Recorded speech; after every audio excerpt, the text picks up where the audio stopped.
ನಮಸ್ಕಾರ. ಎಲ್ರೂ ಕಾಯ್ತಾ ಇದ್ದ ಒಂದು ಭಾರಿ ಸುದ್ದಿ ಈಗ ಬಂದಿದೆ. 402 ಪೊಲೀಸ್ ಸಬ್ ಇನ್ಸ್ಪೆಕ್ಟರ್ ಅಂದ್ರೆ PSI ಸಿವಿಲ್ ಪೋಸ್ಟ್ಗಳಿಗೆ ಫೈನಲ್ ಸೆಲೆಕ್ಷನ್ ಲಿಸ್ಟ್ ಅನೌನ್ಸ್ ಆಗಿದೆ. ಸೊ ಇವತ್ತು ನಾವು ಈ ಅಫಿಷಿಯಲ್ ಡಾಕ್ಯುಮೆಂಟ್ ಅನ್ನ ಇಟ್ಟು ಡೀಟೇಲ್ ಆಗಿ ನೋಡೋಣ. ಹೌದು, ಇದು ನಿಜಕ್ಕೂ ಒಂದು ಮುಖ್ಯವಾದ ಅನೌನ್ಸ್ಮೆಂಟ್. ಈ ಫೈನಲ್ ಲಿಸ್ಟ್ ಬಂದಿರೋದು ಸೆಪ್ಟೆಂಬರ್ 9, 2025ಗೆ. ಇದು ಸುಮ್ಮನೆ ಲಿಸ್ಟ್ ಅಷ್ಟೇ ಅಲ್ಲ. ಇದರಲ್ಲಿ ನೋಡಿ, ಕಲ್ಯಾಣ ಕರ್ನಾಟಕ ಮತ್ತೆ ನಾನ್ ಕಲ್ಯಾಣ ಕರ್ನಾಟಕ ಎರಡು ರೀಜನ್ಸ್ ಸೇರಿ 402 ಪೋಸ್ಟ್ಗಳ ಪೂರ್ತಿ ಡೀಟೇಲ್ಸ್ ಇದೆ. ಈ ಡಾಕ್ಯುಮೆಂಟ್ ಇದೆಯಲ್ಲ, ಇದು ತುಂಬಾ ದಿನದಿಂದ ನಡೀತಿದ್ದ, ಬಹುಶಃ ತುಂಬಾ ಜನ ಕಾಯ್ತಿದ್ದ ಒಂದು ರಿಕ್ರೂಟ್ಮೆಂಟ್ ಪ್ರೋಸೆಸ್ನ ಕೊನೆ ಹಂತ ಅಂತ ಹೇಳ್ಬೋದು. ಓಕೆ, ನಮ್ಮ ಮುಂದಿರೋದು ಪೊಲೀಸ್ ರಿಕ್ರೂಟ್ಮೆಂಟ್ ಡಿವಿಷನ್, ಬೆಂಗಳೂರು ಅವರು ಕೊಟ್ಟಿರೋ ಅಫಿಷಿಯಲ್ ಗವರ್ನ್ಮೆಂಟ್ ಡಾಕ್ಯುಮೆಂಟ್. ಇದರಲ್ಲಿ ಬರೀ ಸೆಲೆಕ್ಟ್ ಆದವರ ಹೆಸರಷ್ಟೇ ಇಲ್ಲ. ಆಕ್ಚುಲಿ ಈ ಲಿಸ್ಟ್ ಯಾಕೆ ಬಂತು, ಇದ್ರ ಹಿಂದೆ ಏನೆಲ್ಲ ನಡೀತು, ಆ ಪ್ರೊಸೆಸ್ ಬಗ್ಗೆನೂ ಡೀಟೇಲ್ಸ್ ಇದೆ ಅಲ್ವಾ. ನಮ್ಮ ಇವತ್ತಿನ ಚರ್ಚೆ ಮುಖ್ಯವಾಗಿ ಈ ರಿಕ್ರೂಟ್ಮೆಂಟ್ ಪ್ರೊಸೆಸ್ ಹೇಗೆ ಮುಗೀತು, ಇದರಲ್ಲಿ ಏನೇನು ಮುಖ್ಯ ಘಟ್ಟಗಳಿದ್ವು, ಮತ್ತೆ ಕೊನೆಗೆ ಈ ಲಿಸ್ಟ್ ಹೇಗೆ ರೆಡಿ ಆಯ್ತು ಅಂತ ಅರ್ಥ ಮಾಡ್ಕೊಳ್ಳೋದು. ಖಂಡಿತ. ಮೊದಲನೇ ಪೇಜ್ನಲ್ಲೇ ಆ ಪೀಠಿಕೆ ಅಂತಾರಲ್ಲ, ಅದನ್ನ ನೋಡಿದ್ರೇನೆ ಗೊತ್ತಾಗುತ್ತೆ. ಅಲ್ಲಿ ಸುಮಾರು 28 ಬೇರೆ ಬೇರೆ ಆರ್ಡರ್ಸ್, ಸರ್ಕ್ಯುಲರ್ಸ್, ಕೋರ್ಟ್ ಡೈರೆಕ್ಷನ್ಸ್, ಮೀಟಿಂಗ್ಗಳ ಬಗ್ಗೆ ಎಲ್ಲ ಉಲ್ಲೇಖ ಮಾಡಿದ್ದಾರೆ. ಇದನ್ನು ನೋಡಿದ ತಕ್ಷಣನೇ ನಮಗೆ ಅರ್ಥ ಆಗುತ್ತೆ, ಏನೋ ಇದು ಸ್ಟ್ರೈಟ್ ಫಾರ್ವರ್ಡ್ ಪ್ರೋಸೆಸ್ ಆಗಿರಲಿಲ್ಲ, ತುಂಬಾ ಕಾಂಪ್ಲೆಕ್ಸ್ ಸ್ಟೆಪ್ಸ್ ದಾಟಿ ಬಂದಿದೆ ಅಂತ. ಸರಿ, ಹಾಗಾದ್ರೆ ಬನ್ನಿ ಇದರ ಬ್ಯಾಕ್ಗ್ರೌಂಡಿಂದಾನೇ ಶುರು ಮಾಡೋಣ. ಈ 402 PSI ಪೋಸ್ಟ್ಗಳ ಫೈನಲ್ ಲಿಸ್ಟ್ ಈಗ ಬಂದಿದೆ. ಇದರ ಒರಿಜಿನಲ್ ನೋಟಿಫಿಕೇಶನ್ ಯಾವಾಗ ಬಂದಿತ್ತು? ಈ ಡಾಕ್ಯುಮೆಂಟ್ನಲ್ಲೇ ಮೊದಲನೇ ರೆಫರೆನ್ಸ್ 1 ಅದೇ ಹೇಳುತ್ತೆ. ಒರಿಜಿನಲ್ ನೋಟಿಫಿಕೇಶನ್ ಬಂದಿದ್ದು ಮಾರ್ಚ್ 3, 2021ರಲ್ಲಿ. ಅಂದ್ರೆ ನೋಡಿ, ನೋಟಿಫಿಕೇಶನ್ ಆಗಿ ಎಕ್ಸಾಮ್ಸ್ ನಡೆದು ಪ್ರೊವಿಷನಲ್ ಲಿಸ್ಟ್, ಅಬ್ಜೆಕ್ಷನ್ಸ್, ವೆರಿಫಿಕೇಶನ್, ಹೀಗೆ ಎಲ್ಲ ಮುಗಿದು ಫೈನಲ್ ಲಿಸ್ಟ್ ಬರೋಕೆ ಆಲ್ಮೋಸ್ಟ್ 4.5 ವರ್ಷನೇ ಆಗಿದೆ. ಡಾಕ್ಯುಮೆಂಟ್ನ ಕೊನೆ ರೆಫರೆನ್ಸ್ಗಳನ್ನು ನೋಡಿದರೆ, ಉದಾಹರಣೆಗೆ ರೆಫರೆನ್ಸ್ 18, 20, 24, ಅವು ಆಗಸ್ಟ್-ಸೆಪ್ಟೆಂಬರ್ 2025ರಲ್ಲಿ ಬಂದಿರೋ ಆರ್ಡರ್ಸ್. ಸೊ ಇಷ್ಟು ಲಾಂಗ್ ಟೈಮ್ ಪ್ರೋಸೆಸ್ಸಲ್ಲಿದ್ದ ಚಾಲೆಂಜ್ಗಳನ್ನೇ ತೋರಿಸುತ್ತೆ. 4.5 ವರ್ಷ, ಅಬ್ಬಾ! ಕ್ಯಾಂಡಿಡೇಟ್ಸ್ಗೆ ನಿಜಕ್ಕೂ ತಾಳ್ಮೆ ಪರೀಕ್ಷೆ ಆಗಿರುತ್ತೆ. ನೀವ್ ಹೇಳದ ಹಾಗೆ ಆ ಪೀಠಿಕೆಯಲ್ಲಿರೋ 28 ರೆಫರೆನ್ಸ್ಗಳು, ಅದರಲ್ಲಿ ಗವರ್ನಮೆಂಟ್ ಆರ್ಡರ್ಸ್ ಇದೆ, ಕೋರ್ಟ್ ಕೇಸ್ಗಳ ರೆಫರೆನ್ಸ್. ಈಗ ನೋಡಿ, ಈ ರೆಫರೆನ್ಸ್ 7ನಲ್ಲಿ WP2243622024 ಮತ್ತೆ ಪ್ಯಾರಾ 53ರಲ್ಲಿ WP1634322024 ಅಂತ ಇದೆಯಲ್ಲ. ಆಮೇಲೆ ರಿಕ್ರೂಟ್ಮೆಂಟ್ ಕಮಿಟಿ ಮೀಟಿಂಗ್ಸ್ ರೆಫರೆನ್ಸ್ 16, 17, ಇದೆಲ್ಲ ಸೇರಿ ಈ ರಿಕ್ರೂಟ್ಮೆಂಟ್ ಎಷ್ಟು ಅಡ್ಮಿನಿಸ್ಟ್ರೇಟಿವ್ ಆಗಿ, ಲೀಗಲ್ ಆಗಿ ಕಾಂಪ್ಲೆಕ್ಸ್ ಆಗಿತ್ತು ಅಂತ ತೋರಿಸುತ್ತೆ. ಇದು ಸುಮ್ನೆ ಎಕ್ಸಾಮ್ ಮಾಡಿ ಲಿಸ್ಟ್ ಹಾಕೋಷ್ಟು ಸಿಂಪಲ್ ಆಗಿರ್ಲಿಲ್ಲ ಅಂತ ಕ್ಲಿಯರ್ ಆಗಿ ಗೊತ್ತಾಗತ್ತೆ. ಹೌದು, ನೀವು ಹೇಳೋದು ಕರೆಕ್ಟ್. ಆ ಕಾಂಪ್ಲೆಕ್ಸಿಟಿಗೆ ಇನ್ನೊಂದು ಆಯಾಮ ಕೂಡ ಇದೆ. ಅಂದ್ರೆ ಈ ಪರ್ಟಿಕ್ಯುಲರ್ 402 PSI ರಿಕ್ರೂಟ್ಮೆಂಟ್ ಇದೆಯಲ್ಲ, ಇದನ್ನ ಮೊದಲು ನ್ಯೂಸ್ನಲ್ಲಿದ್ದ 545 PSI ರಿಕ್ರೂಟ್ಮೆಂಟ್ ಇಶ್ಯೂಸಿಂದ ಸೆಪರೇಟ್ ಆಗಿ ನೋಡಿದ್ದಾರೆ ಅಂತ ಈ ಡಾಕ್ಯುಮೆಂಟ್ನ ಪ್ಯಾರಾಗ್ರಾಫ್ 7ಅಲ್ಲಿ ಕ್ಲಿಯರ್ ಆಗಿ ಹೇಳಿದ್ದಾರೆ. ಆ 545 ಪೋಸ್ಟ್ಗಳ ರಿಕ್ರೂಟ್ಮೆಂಟ್ಗೆ ಸಂಬಂಧಪಟ್ಟ ಹಾಗೆ ಫೆಬ್ರವರಿ 1, 2023ಯಲ್ಲಿ ಒಂದು ಆರ್ಡರ್ ಬಂದಿತ್ತು. ಅದನ್ನು ಇಲ್ಲಿ ಉಲ್ಲೇಖ 9ರ ಭಾಗವಾಗಿ ಪ್ಯಾರಾ 7ಅಲ್ಲಿ ಹೇಳಿದ್ದಾರೆ. ಅದನ್ನು ಉಲ್ಲೇಖ ಮಾಡಿ ಈ 402 ಪೋಸ್ಟ್ಗಳ ರಿಕ್ರೂಟ್ಮೆಂಟನ್ನು ಅದರದೇ ಆದ ಎಕ್ಸಾಮ್ಸ್ ಮತ್ತೆ ಪ್ರಾಸೆಸ್ ಆಧಾರದ ಮೇಲೆ ಕಂಟಿನ್ಯೂ ಮಾಡೋಕೆ ಗವರ್ಮೆಂಟ್ ಡಿಸೈಡ್ ಮಾಡಿದೆ ಅಂತ ಹೇಳಿದ್ದಾರೆ. ಅಂದ್ರೆ ಹಿಂದಿನ ರಿಕ್ರೂಟ್ಮೆಂಟ್ ವಿವಾದಗಳು ಇದ ಮೇಲೆ ಪರಿಣಾಮ ಬೀರಬಾರ್ದು ಅಂತ ಇದನ್ನ ಒಂದು ಸಪರೇಟ್ ಪ್ರಾಸೆಸ್ ಆಗಿ ಮುಗಿಸೋಕೆ ಅಡ್ಮಿನಿಸ್ಟ್ರೇಟಿವ್ ಡಿಸಿಷನ್ ತಗೊಂಡಿದ್ದಾರೆ ಅಂತ ಹೇಳುತ್ತೆ ಈ ಡಾಕ್ಯುಮೆಂಟು. ಸರಿತಾನೆ? ಎಕ್ಸಾಕ್ಟ್ಲಿ. ದೊಡ್ಡ ಚಿತ್ರಣದಲ್ಲಿ ನೋಡಿದ್ರೆ ಇದು ಪ್ರತಿಯೊಂದು ರಿಕ್ರೂಟ್ಮೆಂಟ್ ಪ್ರಾಸೆಸ್ ಅನ್ನ ಅದರದ್ದೇ ರೂಲ್ಸ್, ನಡೆದ ಎಕ್ಸಾಮ್ಸ್ ಬೇಸಿಸ್ ಮೇಲೆ ಮ್ಯಾನೇಜ್ ಮಾಡೋ ಒಂದು ಅಡ್ಮಿನಿಸ್ಟ್ರೇಟಿವ್ ಪ್ರಿನ್ಸಿಪಲ್ ಅನ್ನ ತೋರಿಸುತ್ತೆ. ಈ ಕ್ಲಾರಿಫಿಕೇಶನ್ ಈಗ ಸೆಲೆಕ್ಟ್ ಆಗಿರೋ ಕ್ಯಾಂಡಿಡೇಟ್ಸ್ಗೆ ಒಂಥರ ಧೈರ್ಯ ಕೊಡುತ್ತೆ. ಸರಿ, ಈ ಬ್ಯಾಕ್ಗ್ರೌಂಡ್ ಅರ್ಥ ಆಯ್ತು. ಈಗ ನೇರವಾಗಿ ಫೈನಲ್ ಸೆಲೆಕ್ಷನ್ ಲಿಸ್ಟ್ಗಳ ಕಡೆ ಬರೋಣ. ಈ ಡಾಕ್ಯುಮೆಂಟಲ್ಲಿ ಒಂದಲ್ಲ ತುಂಬಾ ಲಿಸ್ಟ್ಗಳಿವೆ ಅಂತ ಹೇಳ್ರಿ. ಹೇಗೆ ಡಿವೈಡ್ ಮಾಡಿದ್ದಾರೆ ಅದನ್ನ? ಹೌದು, ಹಲವಾರು ಸಪರೇಟ್ ಲಿಸ್ಟ್ಗಳಿವೆ. ಮುಖ್ಯವಾಗಿ ಜೆಂಡರ್ ಬೇಸಿಸ್ ಮೇಲೆ ಮೇಲ್ ಕ್ಯಾಂಡಿಡೇಟ್ಸ್ಗೆ ಬೇರೆ, ಫೀಮೇಲ್ಗೆ ಬೇರೆ. ಆಮೇಲೆ ಜಿಯೋಗ್ರಫಿಕಲ್ ರಿಸರ್ವೇಷನ್ ಬೇಸಿಸ್ ಅಂದ್ರೆ ಕಲ್ಯಾಣ ಕರ್ನಾಟಕ ರೀಜನ್ ಲೋಕಲ್ಸ್ ಮತ್ತೆ ನಾನ್ ಕಲ್ಯಾಣ ಕರ್ನಾಟಕ ರೀಜನ್ ಅವ್ರಿಗೆ ಸಪರೇಟ್ ಲಿಸ್ಟ್ಸ್. ಇದರ ಜೊತೆಗೆ ಇನ್ ಸರ್ವಿಸ್ ಕ್ಯಾಂಡಿಡೇಟ್ಸ್ ಮತ್ತೆ ಎಕ್ಸ್ ಸರ್ವಿಸ್ಮೆನ್ ಕ್ಯಾಂಡಿಡೇಟ್ಸ್ಗೂ ಅವರವರ ಕೋಟಾ ಪ್ರಕಾರ ಸಪರೇಟ್ ಲಿಸ್ಟ್ ಕೊಟ್ಟಿದ್ದಾರೆ. ಈ ಕ್ಲಾಸಿಫಿಕೇಷನ್ನೇ ರಿಕ್ರೂಟ್ಮೆಂಟಲ್ಲಿ ಫಾಲೋ ಮಾಡಿರೋ ರಿಸರ್ವೇಷನ್ ಪಾಲಿಸಿಗಳನ್ನು ಎಷ್ಟು ಡೀಟೇಲ್ ಆಗಿ ಇಂಪ್ಲಿಮೆಂಟ್ ಮಾಡಿದ್ದಾರೆ ಅನ್ನೋದನ್ನ ತೋರಿಸುತ್ತೆ. ಲಿಸ್ಟ್ಗಳ ಸ್ಟ್ರಕ್ಚರ್ ಹೇಗಿದೆ, ಒಬ್ಬ ಕ್ಯಾಂಡಿಡೇಟ್ ಬಗ್ಗೆ ಏನೆಲ್ಲ ಇನ್ಫಾರ್ಮೇಷನ್ ಇರುತ್ತೆ? ಪ್ರತಿ ಲಿಸ್ಟ್ನಲ್ಲೂ ಕೆಲವು ಸ್ಟ್ಯಾಂಡರ್ಡ್ ಕಾಲಮ್ಸ್ ಇವೆ. ಸೀರಿಯಲ್ ನಂಬರ್, ಕ್ಯಾಂಡಿಡೇಟ್ನ ಅಪ್ಲಿಕೇಶನ್ ನಂಬರ್ ಮತ್ತೆ ಸಿಇಟಿ ನಂಬರ್, ಇವು ಐಡೆಂಟಿಫಿಕೇಷನ್ಗೆ. ಆಮೇಲೆ ಕ್ಯಾಂಡಿಡೇಟ್ ಹೆಸರು, ಅವರ ಪೇಪರ್ 1 ಡಿಸ್ಕ್ರಿಪ್ಟಿವ್ ಮತ್ತೆ ಪೇಪರ್ 2 ಆಬ್ಜೆಕ್ಟಿವ್ ಅಲ್ಲಿ ತಗೊಂಡಿರೋ ಮಾರ್ಕ್ಸ್ ಮತ್ತೆ 2 ಸೇರಿ ಬಂದಿರೋ ಟೋಟಲ್ ಮಾರ್ಕ್ಸ್. ಕೊನೆಯಲ್ಲಿ ಬಹುಶಃ ಅತಿ ಇಂಪಾರ್ಟೆಂಟ್ ಕಾಲಮ್ ಅಂದ್ರೆ ಸೆಲೆಕ್ಟೆಡ್ ಕ್ಯಾಟಗರಿ. ಸೆಲೆಕ್ಟೆಡ್ ಕ್ಯಾಟಗರಿ ಅಂದ್ರೆ ಇದು ಕ್ಯಾಂಡಿಡೇಟ್ ಯಾವ ರಿಸರ್ವೇಷನ್ ಕೆಳಗೆ ಸೆಲೆಕ್ಟ್ ಆದ್ರು ಅಂತ ಹೇಳುತ್ತಾ. ಖಚಿತವಾಗಿ ಇದು ತುಂಬಾ ಇಂಪಾರ್ಟೆಂಟ್ ಇನ್ಫಾರ್ಮೇಷನ್. ಉದಾಹರಣೆಗೆ, ನೀವು GMUR ಅಂತ ನೋಡಿದ್ರೆ ಅದರರ್ಥ ಜನರಲ್ ಮೆರಿಟ್ ಅಲ್ಲಿ ರೂರಲ್ ಕೋಟಾದಲ್ಲಿ ಸೆಲೆಕ್ಟ್ ಆಗಿದ್ದಾರೆ ಅಂತ. SCKN ಅಂದ್ರೆ ಶೆಡ್ಯೂಲ್ ಕ್ಯಾಸ್ಟ್ ಕ್ಯಾಟಗರಿಯಲ್ಲಿ ಕನ್ನಡ ಮೀಡಿಯಂನಲ್ಲಿ ಓದಿದವರು. 2A PDP ಅಂದ್ರೆ ಕ್ಯಾಟಗರಿ 2A ಅಲ್ಲಿ project displaced person quota. C1 OTH ಅಂದ್ರೆ ಕ್ಯಾಟಗರಿ 1 ನಲ್ಲಿ ಅದರ್ಸ್. STXS ಅಂದ್ರೆ ಶೆಡ್ಯೂಲ್ ಟ್ರೈಬ್ನ ಎಕ್ಸ್ ಸರ್ವಿಸ್ಮೆನ್ ಕ್ಯಾಂಡಿಡೇಟ್. ಹೀಗೆ ಪ್ರತಿಯೊಂದು ಕೋಡ್ ಕೂಡ ಕ್ಯಾಂಡಿಡೇಟ್ ಸೆಲೆಕ್ಷನ್ನ ನಿಖರವಾದ ಬೇಸಿಸ್ ಅಂದ್ರೆ ಯಾವ ಕ್ಯಾಟಗರಿ, ಯಾವ ಕೋಟಾ ಅನ್ನೋದನ್ನ ಕ್ಲಿಯರ್ ಮಾಡುತ್ತೆ. ಇದು ಟ್ರಾನ್ಸ್ಪರೆನ್ಸಿ ದೃಷ್ಟಿಯಿಂದನೂ ಇಂಪಾರ್ಟೆಂಟ್. ಓ, ಇದು ತುಂಬಾ ಕ್ಲಿಯರ್ ಆಗಿದೆ. ಹಾಗಾದ್ರೆ ಒಂದು ಎಕ್ಸಾಂಪಲ್ ನೋಡೋಣವಾ?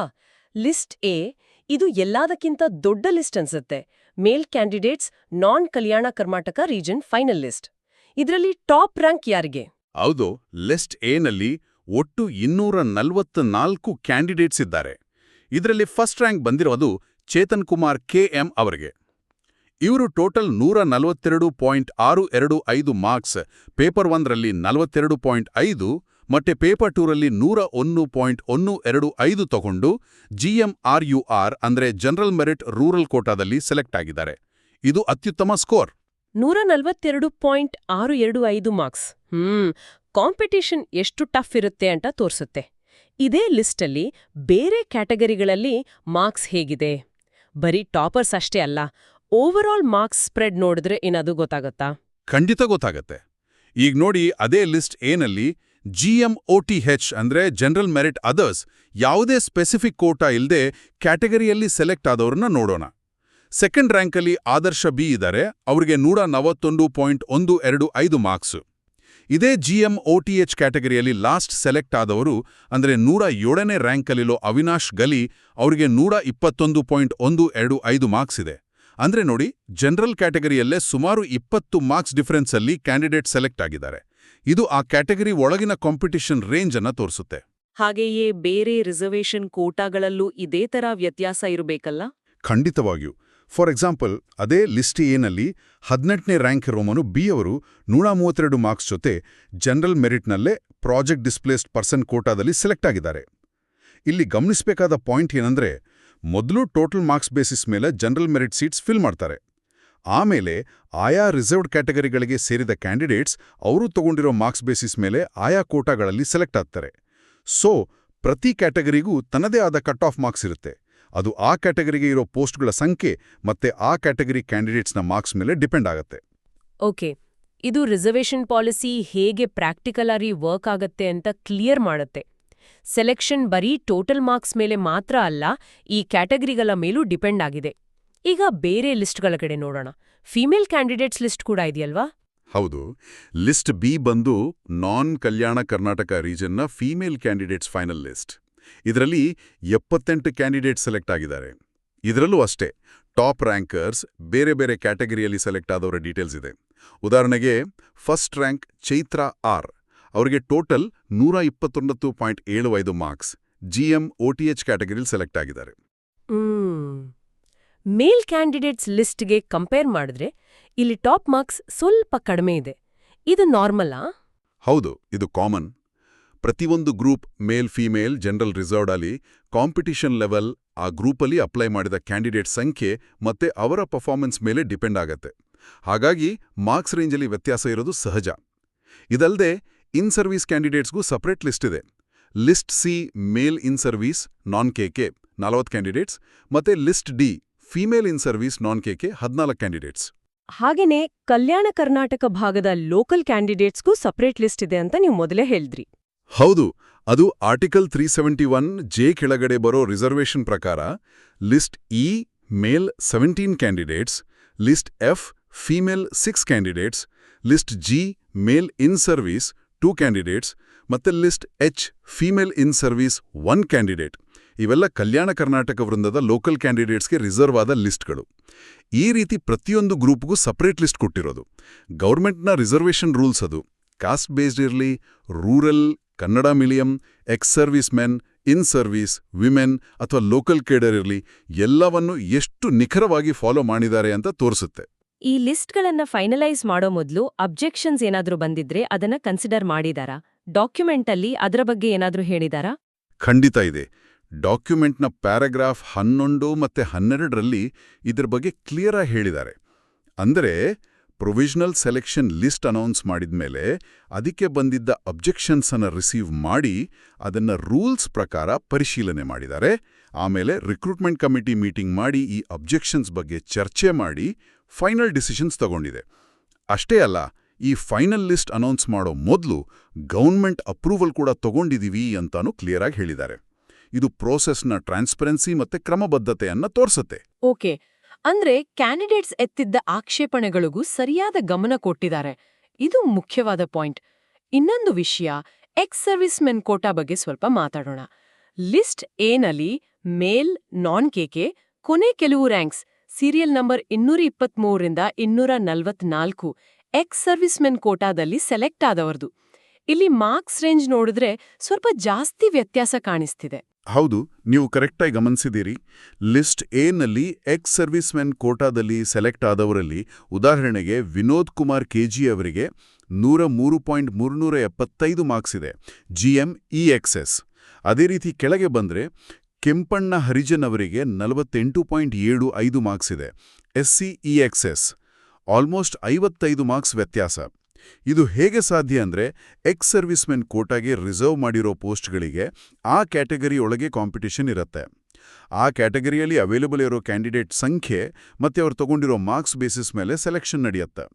ಕೆಲವು ಸಲ ರಿಸರ್ವ್ ಮಾಡಿರೋ ಪೋಸ್ಟ್ಗಳನ್ನು ಫಿಲ್ ಮಾಡೋಕೆ ಬೇಕಾದಷ್ಟು ಕ್ಯಾಂಡಿಡೇಟ್ಸ್ ಹೈ ಮಾರ್ಕ್ಸ್ ಜೊತೆ ಅವೈಲೇಬಲ್ ಇಲ್ಲ ಅಂದ್ರೆ ಎಲಿಜಿಬಿಲಿಟಿ ಕ್ರೈಟೀರಿಯಾ ಮೀಟ್ ಮಾಡೋ ಕಡಿಮೆ ಮಾರ್ಕ್ಸ್ ಇರೋ ಕ್ಯಾಂಡಿಡೇಟ್ಸ್ ಕೂಡ ಸೆಲೆಕ್ಟ್ ಆಗೋ ಸಾಧ್ಯತೆ ಇರುತ್ತೆ.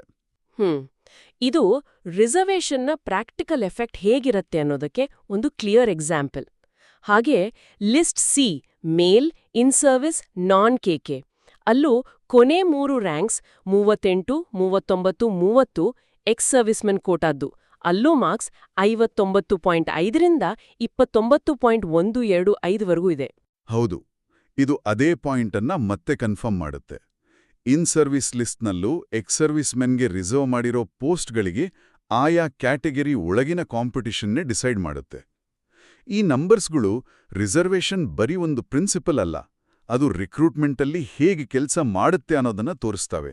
ಸರಿ, ಹಾಗಾದ್ರೆ ಈ ಎಲ್ಲಾ ಡೀಟೇಲ್ ಚರ್ಚೆ ಆದ್ಮೇಲೆ ನಾವು ಒಟ್ಟಾರೆಯಾಗಿ ಏನ್ ಹೇಳ್ಬೋದು? ಇದೆಲ್ಲದರ ಸಾರಾಂಶ ಏನು?